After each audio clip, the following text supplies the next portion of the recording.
Avez-vous déjà imaginé ce que cela ferait de vieillir seul? Beaucoup de gens n'y pensent pas, jusqu'à ce que cela leur arrive. Quand les proches s'éloignent, que les amis disparaissent et que le quotidien devient plus silencieux que jamais. Vieillir seul peut être l'une des expériences les plus difficiles. Mais cela ne signifie pas que votre vieillesse doive être malheureuse.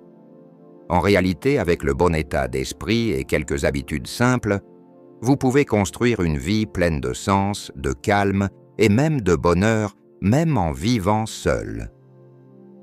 Dans cette vidéo, nous allons parler de 6 choses essentielles à faire chaque jour si vous vous retrouvez à vieillir seul. Ces habitudes ne servent pas seulement à occuper le temps. Elles vous aident à rester vif, mentalement, actif physiquement, fort émotionnellement et à réellement profiter de vos journées. Car la différence entre une solitude douloureuse et une solitude apaisée repose souvent sur les petits choix que vous faites au quotidien. Si vous souhaitez éviter les regrets, la tristesse ou l'isolement affectif, restez avec moi jusqu'à la fin. Ces 6 choses pourraient bien transformer la manière dont vous vivez cette étape de votre vie. Numéro 1, mettez en place une routine quotidienne. Se réveiller sans plan précis peut vous laisser désorienté, démotivé et détaché de la vie.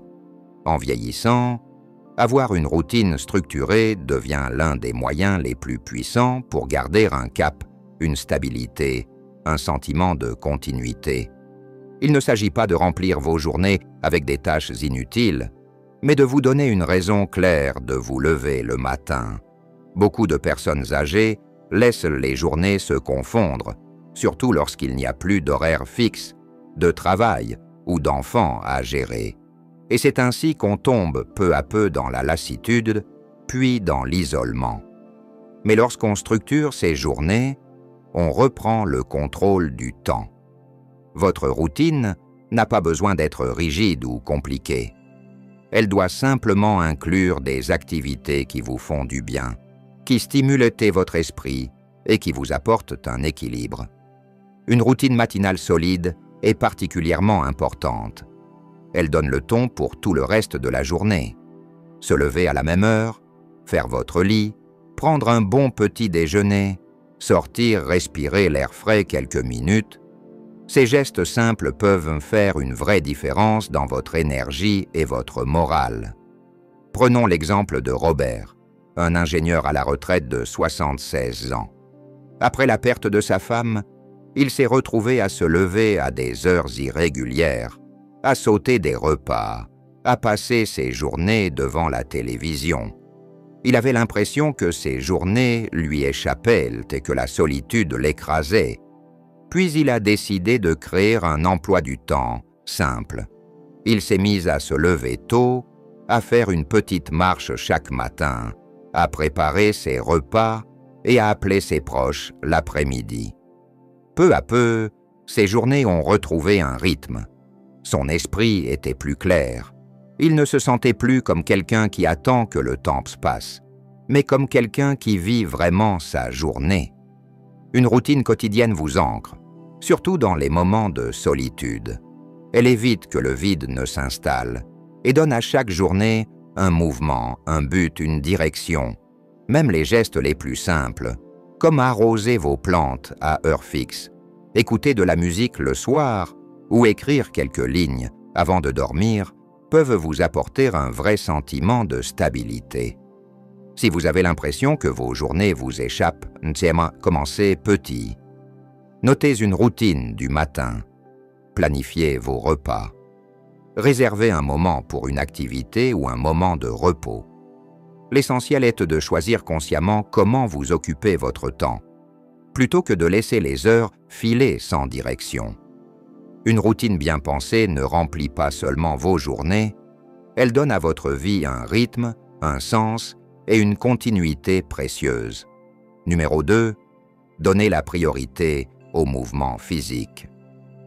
L'une des plus grandes erreurs que font les gens en vieillissant, c'est de ralentir trop. Bien sûr, c'est normal que le corps change avec l'âge.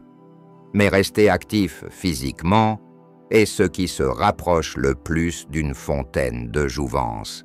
Ce n'est pas seulement une question d'apparence, c'est surtout ce qui vous permet de garder votre corps fort, votre esprit vif et votre autonomie intacte. Car lorsque vous arrêtez de bouger, vous commencez à perdre du muscle, de la souplesse et de l'énergie. Et cela entraîne petit à petit un déclin de votre santé générale. La bonne nouvelle, c'est que vous n'avez pas besoin de courir des marathons ou de soulever des haltères pour rester actif. Des mouvements simples et réguliers, chaque jour, peuvent faire une différence énorme. Une petite marche, quelques étirements doux, ou même simplement le fait de se lever souvent pour bouger un peu, peuvent venir suffire à améliorer votre circulation, renforcer vos muscles et garder vos articulations souples. L'objectif, c'est de garder votre corps en mouvement pour que les gestes du quotidien, comme se lever d'une chaise, monter quelques marches ou porter un sac de course, restent faciles et naturels. Prenons l'exemple de Madeleine, une ancienne bibliothécaire de 78 ans. Après sa retraite, elle a commencé à bouger beaucoup moins, passant plus de temps assise et moins de temps debout. Au début, elle n'a rien remarqué. Mais au fil des années, elle a eu de plus en plus de mal à se baisser, à marcher longtemps ou à rester debout sans fatigue. Elle s'est dit « C'est normal, je vieillis ».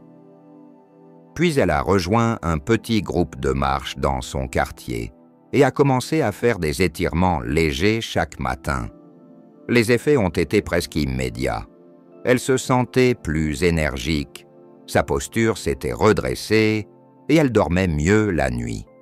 Le mouvement physique n'est pas un luxe ou un bonus.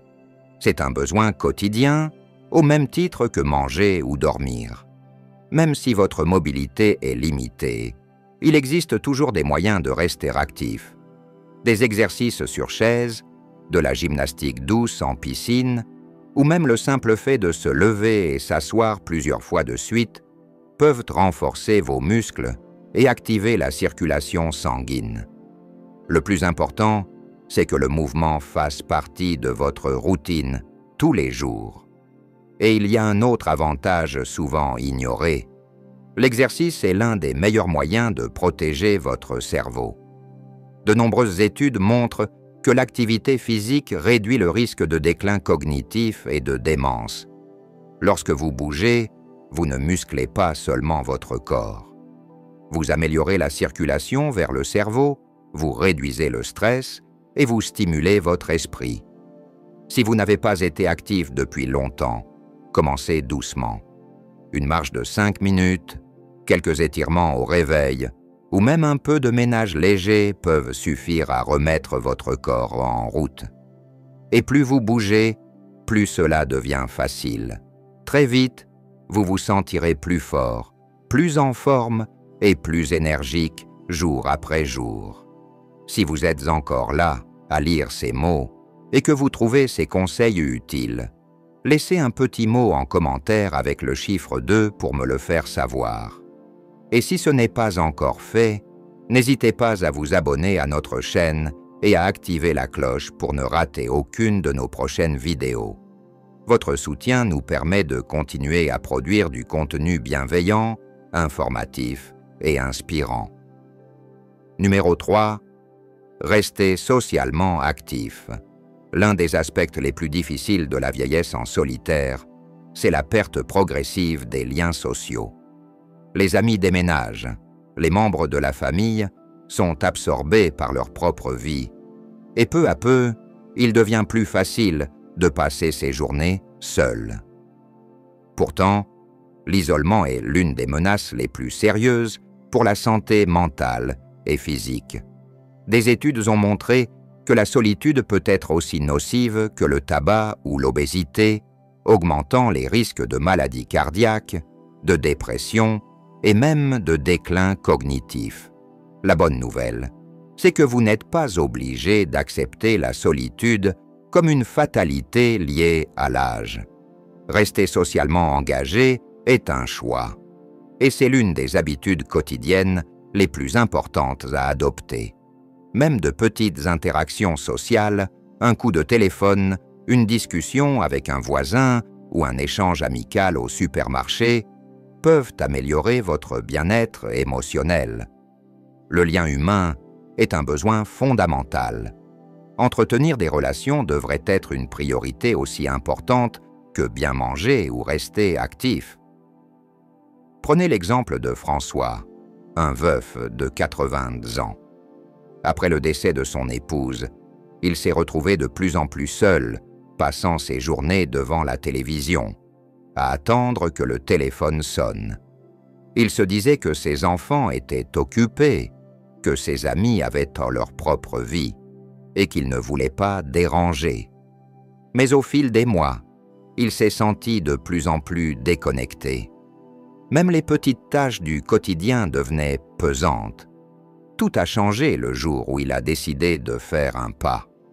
Il a commencé à appeler un vieil ami une fois par semaine, à participer à un groupe de seniors de sa ville, et même à s'inscrire à un club d'échecs en ligne. En quelques mois, il se sentait plus vivant, plus curieux, et bien plus connecté qu'il ne l'avait été depuis des années. Rester socialement actif ne veut pas dire assister à de grandes soirées ou à des événements bondés. Il s'agit de nouer des liens simples et sincères, qui vous rappellent que vous faites partie d'un tout. Envoyer un petit message, inviter quelqu'un à prendre un café ou rejoindre un groupe qui partage vos centres d'intérêt. Ce sont ces gestes, mais qui, répétés chaque jour, font toute la différence. Et même si vous n'avez pas d'amis proches ou de famille dans les environs, la technologie permet aujourd'hui de garder le lien plus facilement que jamais. Les appels vidéo, les forums en ligne et les réseaux sociaux vous donnent accès à des communautés humaines où que vous soyez. De nombreux seniors ont découvert qu'en rejoignant des groupes en ligne, ils retrouvaient un sentiment d'appartenance, même à distance. Le monde n'a jamais été aussi connecté. Il suffit parfois d'oser faire le premier pas. Car la vérité, c'est que la solitude ne vient pas seulement du fait d'être seul, mais du fait de se sentir coupé des autres. Et le meilleur moyen de combattre ce sentiment, c'est de s'efforcer d'entrer en lien avec le monde, un petit peu, chaque jour. Plus vous osez tendre la main, plus cela devient naturel. Et un jour, sans même vous en rendre compte, vous aurez autour de vous un réseau de personnes qui vous apportent de la joie, des échanges sincères et un vrai sentiment de présence. Numéro 4. Stimulez votre esprit. L'une des plus grandes erreurs que beaucoup de personnes commettent en vieillissant, c'est de laisser leur esprit ralentir en même temps que leur corps. Beaucoup pensent que le déclin cognitif est inévitable avec l'âge. Mais en réalité, votre cerveau a besoin de stimulation pour rester vif. Tout comme les muscles s'affaiblissent sans mouvement, votre esprit peut perdre de sa clarté s'il n'est pas sollicité régulièrement. La bonne nouvelle, c'est que vous avez le pouvoir de garder votre esprit fort, alerte et curieux, quel que soit votre âge. Stimuler son cerveau ne signifie pas forcément résoudre des énigmes complexes ou apprendre des choses compliquées. Il s'agit surtout d'exercer votre réflexion, de nourrir votre curiosité et d'ouvrir la porte à de nouvelles idées. Lire, apprendre une nouvelle compétence, jouer à des jeux de stratégie, écrire ou simplement avoir des conversations profondes sont autant de moyens efficaces pour garder l'esprit vif et la mémoire solide.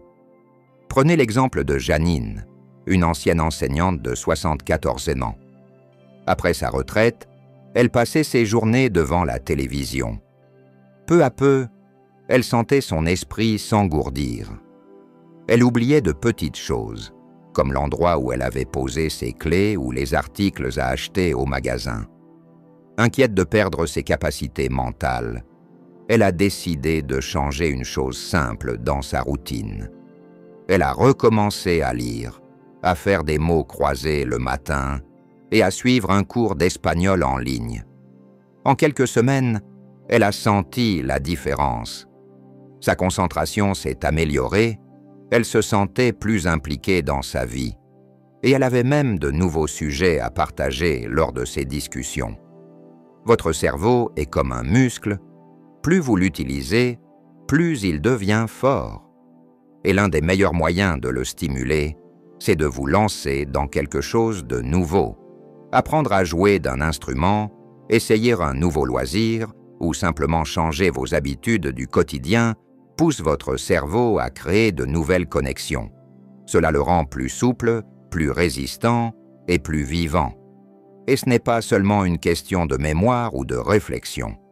Stimuler votre esprit aide aussi à éviter l'ennui et la dépression. Lorsque vous apprenez, créez ou résolvez un problème, vous ressentez une forme de satisfaction. Ce sentiment de progrès, même minime, vous donne une raison de vous lever chaque jour avec enthousiasme. Si vous êtes encore là à lire ces mots et que vous trouvez ces conseils utiles, laissez un petit mot en commentaire avec le chiffre 4 pour me le faire savoir. Et si ce n'est pas encore fait, n'hésitez pas à vous abonner à notre chaîne et à activer la cloche pour ne rater aucune de nos prochaines vidéos. Votre soutien nous permet de continuer à produire du contenu bienveillant, informatif et inspirant. Numéro 5. Pratiquez la gratitude et la réflexion. L'une des habitudes les plus puissantes que vous puissiez adopter chaque jour pour préserver votre paix intérieure et votre bonheur, c'est la gratitude. Avec l'âge, il devient facile de se concentrer sur ce que l'on a perdu. Des êtres chers, des opportunités, la jeunesse, parfois même la santé. Mais orienter votre attention vers ce que vous avez encore peut transformer complètement votre état d'esprit. La gratitude ne consiste pas à nier les difficultés de la vie. Elle consiste à choisir de voir le bien qui subsiste, même dans les moments douloureux. Le simple fait de réfléchir chaque jour à ce dont vous êtes reconnaissant peut améliorer votre morale, diminuer votre stress et même renforcer votre santé physique. Des études ont montré que les personnes qui pratiquent la gratitude de manière régulière souffrent moins de dépression et d'anxiété, dorment mieux et ressentent un plus grand sentiment de sens dans leur vie. Et ce qu'il y a de plus beau, c'est que cette habitude est gratuite, facile et ne demande que quelques minutes par jour. Prenez l'exemple de Georges, un ancien pompier de 79 ans. Après la perte de son épouse, il s'est retrouvé seul avec ses souvenirs, ressassant le passé, convaincu que la vie avait perdu tout son sens. Mais tout a changé lorsqu'il a commencé à tenir un journal de gratitude. Chaque matin, il écrivait 3 choses pour lesquelles il se sentait reconnaissant. Parfois des grandes choses, comme le rire de ses petits-enfants, parfois des détails simples, comme une tasse de café bien chaude. Peu à peu, son regard sur la vie a changé. Il continuait à ressentir l'absence de sa femme, mais au lieu de se concentrer sur ce qu'il avait perdu, il s'est mis à chérir ce qu'il avait encore. La réflexion est tout aussi importante que la gratitude. Prendre chaque jour un moment de calme pour respirer profondément et accueillir ses pensées permet de se sentir plus apaisé et plus centré. Que ce soit par la prière, la méditation ou simplement quelques instants passés dehors à observer la nature, la réflexion quotidienne aide à clarifier l'esprit, à réduire le stress et à se reconnecter à l'essentiel. Si vous n'avez jamais pratiqué la gratitude, commencez petit. Chaque matin ou chaque soir, pensez à 3 choses qui vous ont fait sourire dans la journée. Cela peut être une chanson, un bon repas ou un mot gentil d'un inconnu. Plus vous entraînez votre esprit à voir le positif, plus il devient facile de trouver de la joie dans les petites choses. La vie aura toujours ses épreuves. Mais votre bonheur ne dépend pas uniquement de ce qui vous arrive. Il dépend aussi de la manière dont vous choisissez d'y réagir. Si vous faites de la gratitude et de la réflexion une habitude quotidienne, vous découvrirez que, même dans la solitude, vous n'êtes jamais vraiment seul. Numéro 6.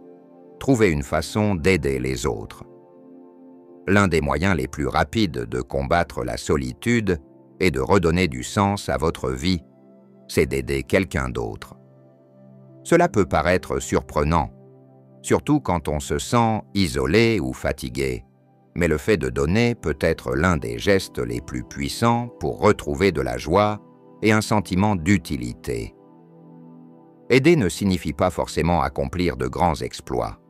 Cela peut être aussi simple que de prendre des nouvelles d'un voisin, de faire du bénévolat, de guider un jeune ou même de dire un mot aimable à une personne croisée dans la rue. L'essentiel est de faire du don de soi une habitude quotidienne, un moyen de rester en lien avec le monde, de se rappeler que vous avez encore de la valeur, de l'expérience et de la bienveillance à offrir. Prenez Marguerite, une ancienne infirmière de 82 ans. Après sa retraite, elle a ressenti un grand vide. Ses enfants étaient partis, son cercle social s'était rétréci, et certaines journées passaient sans qu'elle n'échange un mot avec qui que ce soit. Mais au lieu de se laisser engloutir par la solitude, elle a décidé de donner de son temps à une banque alimentaire locale. Ce n'était que quelques heures par semaine au départ, mais très vite, elle s'est mise à attendre ces moments avec impatience. Elle s'est fait de nouveaux amis, elle se sentait utile. Et surtout, elle a retrouvé un sentiment de plénitude. Le simple fait de donner crée du lien. Cela déplace votre attention de vos propres difficultés vers ce que vous pouvez apporter aux autres, aussi modestes soient-ils. Que ce soit en partageant un conseil, en prêtant une oreille attentive, ou simplement en offrant un sourire, vous rappelez au monde et à vous-même que vous comptez encore. Même si vous avez des limites physiques, il existe toujours des moyens de contribuer. Écrire des lettres à de vieux amis, accompagner des jeunes en ligne ou simplement encourager ceux qui vous entourent sont autant de façons d'agir. L'acte de donner remplit votre vie de sens. Il entretient votre flamme intérieure et garde votre cœur vivant. Si vous êtes encore là à lire ces mots et que vous trouvez ces conseils utiles, laissez un petit mot en commentaire avec le chiffre 6 pour me le faire savoir. Et si ce n'est pas encore fait, n'hésitez pas à vous abonner à notre chaîne et à activer la cloche pour ne rater aucune de nos prochaines vidéos. Votre soutien nous permet de continuer à produire du contenu bienveillant, informatif et inspirant. Réflexion finale. Avant de terminer cette vidéo, prenez un instant pour réfléchir à ces 6 habitudes quotidiennes. Vieillir seul ne signifie pas forcément vivre dans la solitude. Ce sont les petits choix intentionnels que vous faites chaque jour qui déterminent si vous vous sentez isolé ou épanoui. Qu'il s'agisse de mettre en place une routine, de rester actif, de garder un lien social, de stimuler votre esprit, de pratiquer la gratitude ou d'aider les autres, chacune de ces habitudes peut transformer votre quotidien en une vie plus riche, plus sereine et plus pleine de sens. La vérité, c'est que nous ne pouvons pas toujours contrôler les circonstances de la vie, mais nous pouvons choisir comment y répondre. La vie évolue, les gens vont et viennent, mais votre capacité à créer de la joie, du lien et un sentiment de but reste entre vos mains. Si vous adoptez ces habitudes, vous verrez que vivre seul ne signifie pas être seul. Vous avez encore tant à offrir, tant à apprécier et tant de raisons d'aborder chaque jour avec espoir. Si cette vidéo vous a parlé, posez-vous une question simple. Parmi ces 6 choses, laquelle pouvez-vous commencer dès aujourd'hui? Il n'était pas nécessaire de tout changer d'un coup. Un petit pas dans la bonne direction peut créer une transformation profonde dans votre manière de voir la vie. Merci d'avoir été avec nous aujourd'hui. Nous serions ravis de vous lire. Partagez en commentaire une chose que vous avez apprise aujourd'hui et comment vous comptez l'appliquer dans votre vie. Vos retours comptent beaucoup pour nous et nous donnent l'élan pour continuer. Si vous avez trouvé cette vidéo utile, n'oubliez pas de cliquer sur « J'aime », de vous abonner et de la partager autour de vous. Votre soutien nous aide à continuer de créer du contenu pour vous informer, vous accompagner et vous inspirer. Merci de votre présence et à très bientôt dans une prochaine vidéo.